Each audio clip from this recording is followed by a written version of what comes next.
Queridos, eu quero trazer algumas notícias que talvez você não tenha conhecimento, né? Entre elas, uma sobre justamente Robert Bigelow. Quem é este homem, né? Esse homem apareceu aí no programa 60 Minutes da CBS. Ele é o CEO, né, que trabalha juntamente com a NASA, um bilionário estadunidense, quer criar uma espaçonave expansível, e ele disse acreditar que alienígenas inteligentes estão secretamente vivendo na Terra, né? E acabou sendo uma declaração bombástica, porque Robert Bigelow é uma pessoa de uma ligação muito profunda com a NASA, é uma pessoa que tem uma característica muito profunda com relação ao entendimento de situações que não são acessíveis à maior parte do público. Por isso eu gostaria de trazer essa informação para que você pudesse ter alguma reflexão sobre isso, pelo menos procurar a compreensão de que essas coisas estão ocorrendo. E vamos falar da próxima matéria agora com você, para que haja uma reflexão dentro do tema que nós estamos tratando nessa aula de hoje. Vale a pena conferir também, queridos, imagens que um cientista da Área 51, aposentado, disse que não quer morrer sem antes trazer a público a verdade do que ele sabe existir com relação à relação dos Estados Unidos na Área 51 e com seres que ele também chama de extraterrestres, não é? Todos eles vão chamar esses seres aí de extraterrestres, não é? Eu considero bastante interessante a matéria, eu acredito que vale a pena você conferir e também esses repentes, é evidente, queridos, ninguém vai ficar publicando nada se não for permitido publicar alguma coisa. Existe um movimento bastante intenso de que essas situações sejam publicadas. Vale a pena conferir. O nome dele é Boyd Bushman e ele faleceu em agosto do ano passado com 78 anos de idade. Mas ele deixou gravado, não é, uma entrevista contando, narrando todos esses fatos para que a humanidade pudesse conferir. Ele não gostaria mesmo de partir deste mundo sem trazer as informações respectivas sobre o que ele viu e teve contato com coisas realmente extraordinárias. Eu acho bastante interessante que vocês possam conferir com esta matéria. Não menos interessante, não é? São as pedras maias encontradas, tem vários documentários aí tratando sobre isso, vale a pena vocês darem uma olhadinha. Ou seja, a cultura maia tem um pouco além, não é, queridos? Além do Deus deles não ir para cima, ele vai para o fundo da terra, né? Mas é bastante interessante as pedras que foram encontradas.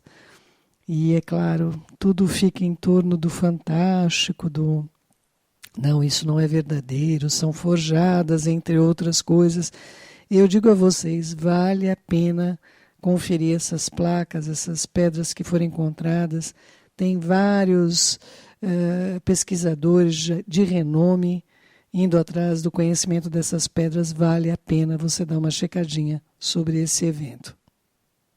Outra questão impactante aí que o mundo científico quer, claro, sempre vai trabalhar na desmistificação, não é? Foi encontrarem essa múmia no Peru, ali próximo de Nazca. Também tem outras múmias que também foram encontradas, né, nos raios-x, inclusive aparece que possuem ovos dentro. Essas aí são as linhas de Nazca, na região onde foram encontradas essas múmias, né? Esta múmia especial, com 3 dedos bastante alongados, não sei quantos puderam acompanhar essas informações, um crânio também bastante alongado, nós vamos estar falando sobre isso também, e isso faz parte da história ali do Peru, esses seres com os 3 dedos em toda a sua expressão artística, sempre foram relatados como parte da sua ancestralidade, da experiência deles com esses seres, que é importante você ter conhecimento do que está acontecendo ali, né?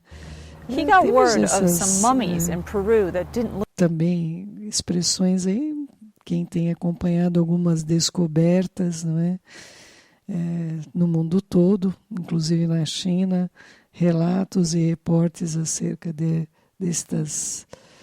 destes seres aí que, evidentemente, eu acredito que você já tem entendimento que não são tão espirituais quanto você imaginava que fossem, não é? E vamos para a próxima matéria para a gente falar um pouquinho mais sobre isso. Essas imagens aí que vocês estão vendo ao fundo, não é? Para quem não conhece um agróglifo, né?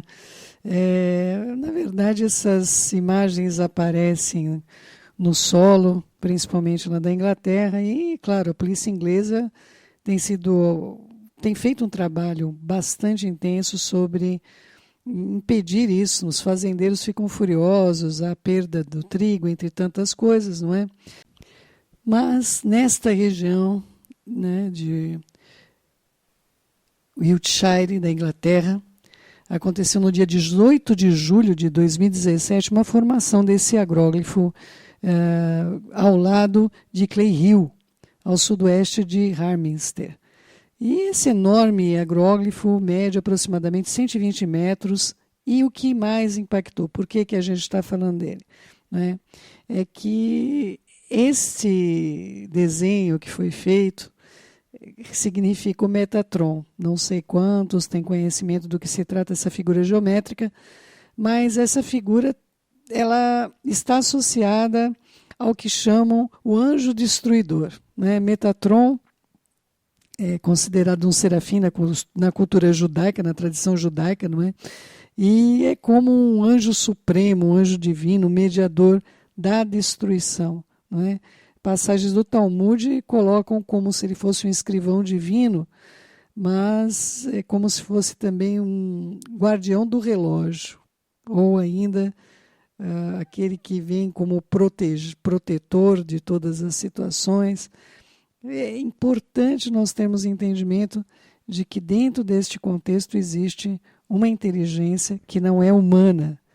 Eu queria mostrar para vocês um outro vídeo que foi feito, a pessoa foi lá para filmar justamente esse agróglifo. Eu gostaria de mostrar para vocês o que aconteceu. Vocês têm aí a vista de cima do agróglifo, não é? E é um tipo de uma comunicação utilizada com relação à humanidade. É um símbolo do Metatron. E aí uma pessoa que foi ver o agróglifo, quando chegou lá, viu essas luzes ao longe, ela filmou, né? Está aí a Cat Kinney. As imagens são do próprio Facebook dela, que foram publicadas aí também no mundo todo. E eu trouxe aqui para vocês particularmente, para que tenham um entendimento claro de que, independente de serem, que essa expressão é uma expressão humana e que realmente há muitos agróglifos que são feitos por causa da ação do homem, mas não agróglifos como esse, que são um método de comunicação e de enviar recados, principalmente ocorridos ali na Inglaterra. Vale a pena você procurar ter um pouquinho de entendimento acerca desta comunicação que existe com essas luzes que nós vamos estar tratando aqui no curso. Concluindo esse bloco, queria falar mais uma vez de uma cidade que aparece no céu da China, não é? Não se trata de Fata Morgana, já fizeram várias pesquisas para saber do que se trata tudo isso, não é?